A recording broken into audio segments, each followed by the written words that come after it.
YTN-DNB 시청자위원회를 시작하겠습니다. 이번 달 논의 내용은 YTN-DNB에서 방송된 대선 관련 뉴스의 관련 내용입니다. 대선이 내년 3월에 있는 관계로 관련 뉴스가 많습니다. 위원님들께서 시청한 내용에 대하여 의견을 말씀해 주시기 바랍니다. 일부 여론조사 결과 보도 시에 자료화면의 자세한 내용은 중앙선거 여론조사 심의위원회 사이트에 가서 확인을 해봐라 라는 식으로 좀 불친절하게 기재되어 있는 경우를 발견했습니다. 시청자가 일부러 선거관리위원회까지 가서 찾아보지 않아도 여론조사 결과 해석에 영향을 끼치는 필수 정보를 확인해 볼 수 있도록 향후 여론조사 보도에서는 주의를 좀 기울여 주셨으면 좋겠습니다. 산술적 균형이나 평균 감각보다는 비판적 균형이나 비판적 균형을 추구하는 보도 매체가 되어주기를 바랍니다. 영상이나 또는 후보자의 발언을 전달하는 자막 처리에서 몇 가지 조심할 점이 보이긴 합니다. 즉 화면의 틸팅이나 패닝 또는 줌인 같은 기법은 영상 기법으로서는 훌륭한 화면 구성일지 모르나 간혹 시청자들에게 후보자에 대한 잘못된 이해나 잘못된 인식을 강조할 수 있는 기법임을 감안해서 이 같은 화면 전환 기법의 사용에 주의를 해주시고, 특히 각 후보자의 발언을 자막으로 전달할 때는 편집팀이나 또는 구성팀에서 이를 완성형으로 만져서 또는 메시지를 다듬어서 전달하기보다는 있는 그대로의 후보자의 발언으로 전달하는 것이 가장 훌륭한 공정성에 도달하는 방법이 아닐까, 그렇게 생각이 됩니다.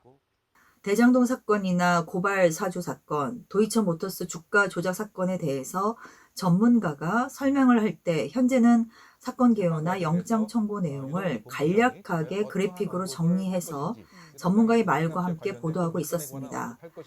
전문가의 설명, 자료 화면, 그래픽 화면, 하단 자막, 그리고 앵커의 마무리까지 이렇게 5가지 요소가 뉴스를 전달하는 데 활용되고 있지만 사건의 전체적인 개요를 짚어주지 않고 해당 사건의 최근 시점에 일에 비중을 두다 보니 시청자 입장에서 사건에 대한 내용을 온전히 이해하고 종합하는데, 그리고 그것을 파악하는데 어려움이 있다고 생각합니다.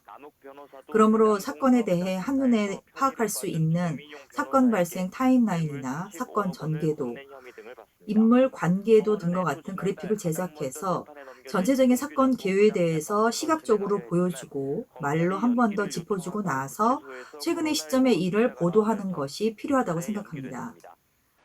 대선 관련 뉴스에서는 정당 지지도, 대선 가상, 다자 대결 등 대선 구도 현황을 설명하기 위해 그래픽을 이용하여 다양한 부서들을 지역별, 연령별, 주제별로 이해하기 쉽게 표현을 해줘서 좋았습니다.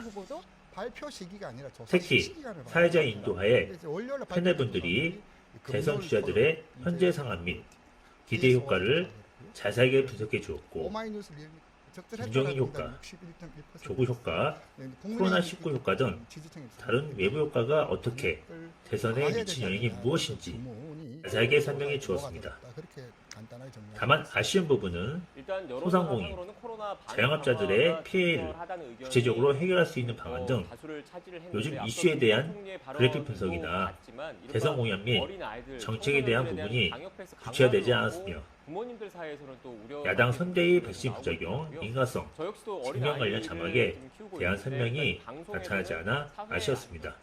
제가 선정한 회차는 성공회대 교수 최진봉 교수님과 이두화 국민의힘 선대위 법률지원단 부단장님께서 나온 핵심 키워드로 대선 전국을 짚어본다라는 프로그램의 일부입니다.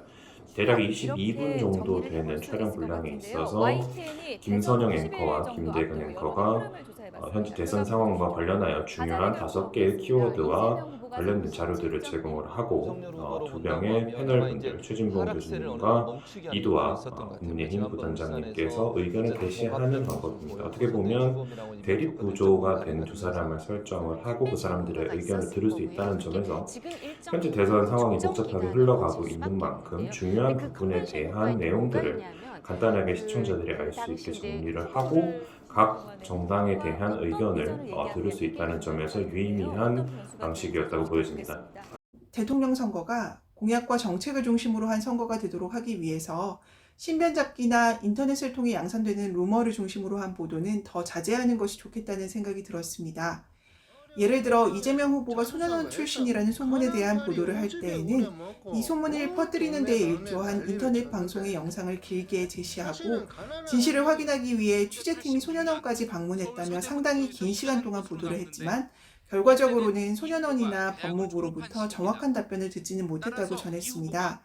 또한 국민의힘의 선거대책위원회 출범을 보도할 때 김종인 선대위원장이 위원장직을 수락하는 과정에서 가족이 얼마나 영향을 미쳤는지, 또 수락을 요청하러 간 사람들이 어떤 술을 마셨는지와 같은 신변잡기에 가까운 내용을 인터뷰 자료 화면까지 넣어 길게 다루는 것이 정말 필요한지 의문이 들었습니다. 대선 폭력, 대선에 등장한 고3 청년, 영입 경쟁의 논란도 가열 편입니다. 내용 중에 양 당을 비교하는 영상 사용에 대한 내용입니다. 이 중